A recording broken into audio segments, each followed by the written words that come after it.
मित्रों नमस्कार। काल चल रहा भूषण भोजपुरिया के हम माननीय चंद्रभूषण भट्ट और बात आज पेपर अखबार वाला में काबा अखबार की रिपोर्ट और ताज़ा घटनाक्रम, राजनीतिक घटनाक्रम, ये तमाम मुद्दों पे बात हुई। पढ़ाई लिखाई के बारे में बात हुई, योजना के बारे में बात हुई। तो सब कुछ बस थोड़ा देर हमारे साथ जुड़ल रह, सब कुछ वो पता चल जाई।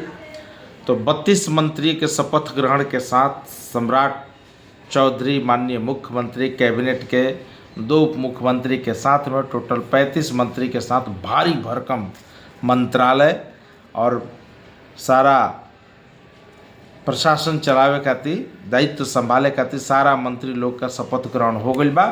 अब आज सब लोग अपन अपन विभाग में जा कर के पदभार ग्रहण करी हैं और आज से कामकाज शुरू हो जी। अब कोई बहानेबाजी ना, लगातार 4 साल, लगभग 6 महीना तो गुजर गई बा, तो लगातार 4.5 साल तक काम करे के बाद 4 साल मानी, 6 महीना बाद तो फिर चुनाव में आदमी चल जाला। इस 4 साल में सम्राट मंत्रिमंडल के पास चुनौती रोजगार देवे के बाद, शिक्षा के दुरुस्त करे के बाद, ट्रैफिक से लेकर कानून व्यवस्था के साथ तमाम सुधारे के बाद, अधिक से अधिक फैक्ट्री लागे ताकि रोजगार सृजन हो सके एक बाद, 5वां नंबर सरकारी नौकरी देवे के बाद, एकरे अलावे जो रोडवे बिहार के इंफ्रास्ट्रक्चर डेवलपमेंट के साथ साथ लोगों के पॉकेट में पैसा बचे, लोगों का समृद्धि हो, लोगों का विकास हो, बिहारी का आगे बढ़े, पलायन रुके, बेरोजगारी कम हो, घर में ही रोजगार मिले, ये तमाम चीज़ों पे और तमाम मुद्दों पे काम करे के बाद सम्राट चौधरी मंत्रिमंडल के तब कितना बेजोड़ काम हुई, यह देखे वाली बात बा। यह मंत्रालय में, मंत्रिमंडल में कुछ खास विभाग, कुछ विभाग भी एन ने बदल गई बा। जौन विभाग पर नीतीश कुमार के नज़र रहत रहे वो विभाग भी बदल गया। यानी पूरी तरह से अब बीजेपी, सम्राट चौधरी और आरएसएस, इस सब के धाक मंत्रिमंडल से लेकर पूरी सरकार के गठन के कवायद पर सब कुछ दिख रहा बा। जिससे विजय सिन्हा, जो सो कॉल्ड, जिसको मीडिया भी चढ़ा बढ़ा के थोड़ा सा दिखैले रहे, अब वो विजय सिन्हा सम्राट मंत्रिमंडल में कृषि मंत्री के पदभार में बा। नीतीश कुमार के सुपुत्र निशांत कुमार स्वास्थ्य विभाग के जिम्मेदारी दिया गई बा। अब स्वास्थ्य विभाग देकर निशांत के इलाज के लगिल बा कि निशांत बिहार के इलाज के सही करिहन, ये भी देखे वाली बात बा। इस सब के लिए थोड़ा समय देवे के पड़ी। जो शिक्षा विभाग कभी नीतीश कुमार छोड़त ना, शिक्षा विभाग पे आरएसएस के 2 कद्दावर आरएसएस के मंत्री, यानी आरएसएस कोटे से, जो आरएसएस में काफ़ी बहुत दिन से बाढ़, मिथिलेश तिवारी और संजय टाइगर, ये दोनों लोग के कब्जा हो गई बा। उच्च शिक्षा में संजय टाइगर और शिक्षा विभाग में मिथिलेश तिवारी।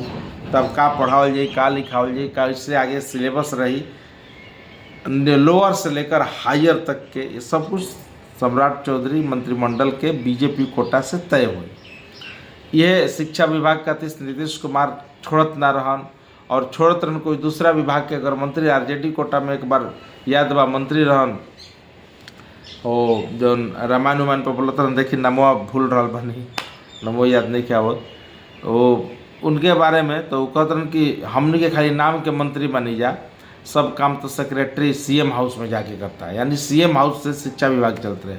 उस शिक्षा विभाग नीतीश कुमार अब छोड़ दिलन। नीतीश कुमार तब रहलन ना, तो जेडीयू कोटे से छूट गई बा, तो शिक्षा विभाग लेकर के स्वास्थ्य विभाग दिहल गई बा।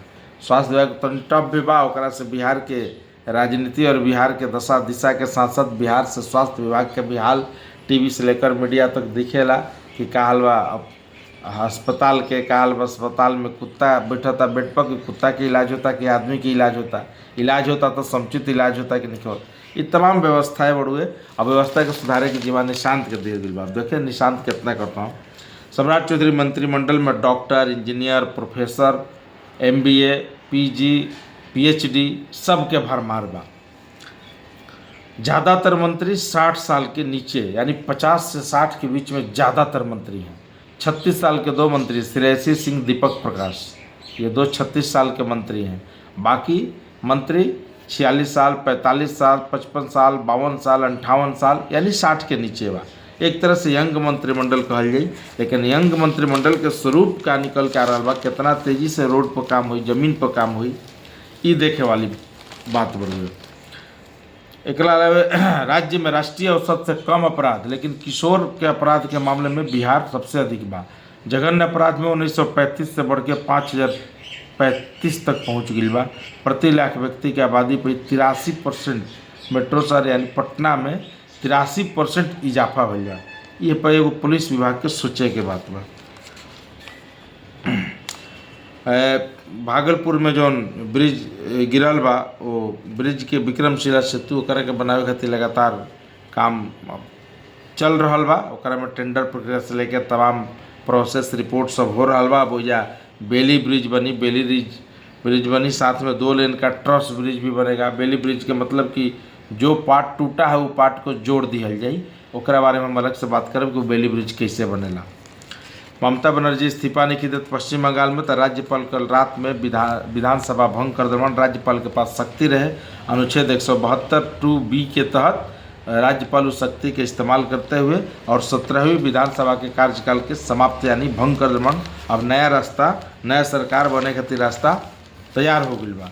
तो आज अमित शाह ओजा पहुँच रहा, गृह मंत्री जी पहुँच के एक जो मीटिंग मतलब औपचारिकता बढ़ुए कि एगो मीटिंग करके बा, मीटिंग करके सब कुछ तय करके, और सीएम तो पहले से तय बा, शुभेंदु अधिकारी सब कोई जान रहा बा। इससे बिहार में सब कोई सम्राट चौधरी के जानते रहे, वैसे वैसा शुभेंदु अधिकारी के लोग जान रहा बा। अब शुभेंदु अधिकारी के हाथ में कमान दिया गई, औपचारिकता निभा करके अमित शाह पर घोषणा करें, चूँकि पर्यवेक्षक के रूप में हुए बाण, और वहाँ पे मांझी जी बाण वहाँ के मुख्यमंत्री। तो ये 2 लोग मिल के वहाँ पे तय करी। ये गो उड़ीसा का मुख्यमंत्री सह पर्यवेक्षक में वो हैं, तो दोनों लोग मिल के तय करी हन। 2 दशक से बिहार में सरकारी स्कूलों में बच्चों के नामांकन 22% गिरावट, यानी कोई अभिभावक सरकारी स्कूल में बच्चे के नहीं चाहत पढ़ाओ। ओकरा खातिर बहुत तरह के क्राइटेरिया बा, लोग बतावल की काहे नहीं चाहत। वहाँ शौचालय नहीं के सरकारी स्कूल में, खेल कूद के मैदान नहीं के, पानी पिए के सुविधा नहीं के, यानी बुनियादी सुविधाओं के घोर अभाव और पढ़ाई तो एकदम नहीं है। अगल बगल जितना सरकारी स्कूल में रहा जाके अभियो देख ले, पढ़ाई के नाम पे कोई स्कूल भी बा जो पढ़ाई संपित कराते, बाकी स्कूल में ये सब चीज़ नदारत बा। तो इतना कम भइल बा नामांकन, हुकुम के चाहिए जब ये हाल बा। तो IJMS में नर्सिंग कॉलेज के छात्र प्राचार्य पर आरोप लगेले बा, चूँकि बहुत प्रताड़ित हो रहा बा। कल बड़ा बवाल भइल रहा। बैंक कर्मचारी स्टेट बैंक 2 दिन हड़ताल पर जाए के 25-26 के घोषणा कैले बा। तो बैंक के जो लोग काम खासकर स्टेट बैंक के बढ़ुए स्टेट बैंक के कर्मचारी जी हन, ओकरा के देखे के बा।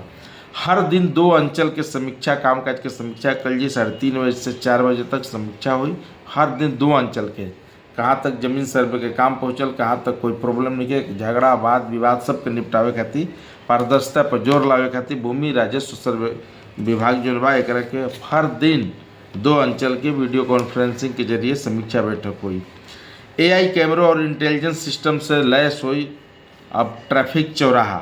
DTO बताइए, यानी DTO परिवहन पदाधिकारी, जिला परिवहन पदाधिकारी बताइए कि कहाँ पे AI कैमरा लगावल जाओ, कहाँ पे घटना कम हो, दुर्घटना कम हो। एक खातिर ट्रैफिक के पुलिस में सहयोग से लेवे खातिर, दुर्घटना कम करे खातिर, और चलान भी बेहतरीन रूप से कटे, सब खातिर AI सिस्टम के तकनीक अपनावल जाता है। अगले 7 दिन तक आंधी बारिश के फिर भी आसार बा।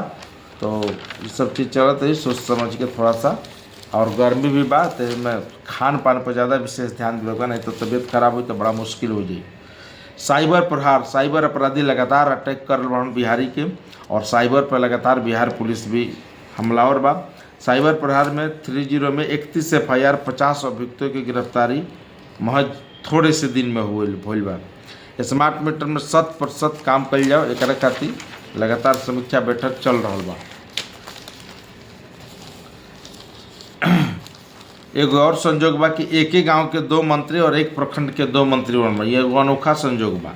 अब देखिए में कुछ संजोग में ये भी छूट गई बा कि जैसे एक गांव के बनबा, जैसे गांव हो गई जमुई जिला के गिद्धौर गांव के 2 नेता मंत्री बन रहा। एक नेता जन बड़ा वो दामोदर रावत और दूसरा श्रेयसी सिंह, एक ही गांव के 2 लोग मंत्री बन गए बा। ये संजोगे का ही।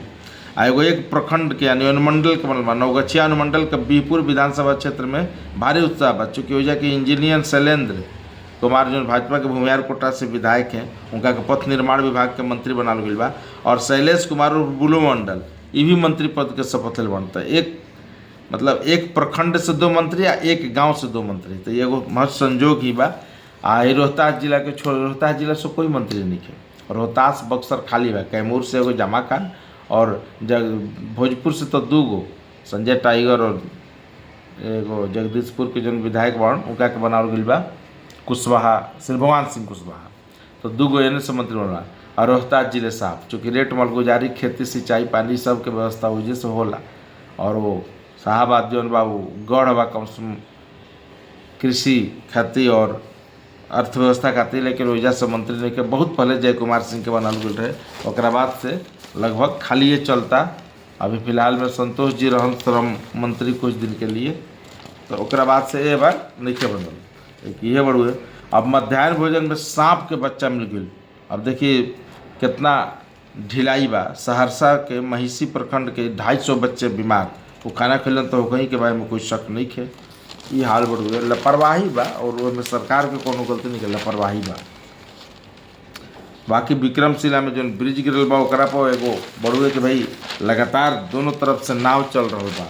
सरकार भी नाव के व्यवस्था कर बा, लेकिन कितना सुनिश्चित कल गई बा उजा सुरक्षा, ये भी देखल बहुत जरूरी बा। अगर सुरक्षा ना हो तो बड़ा नुकसान हो जाए।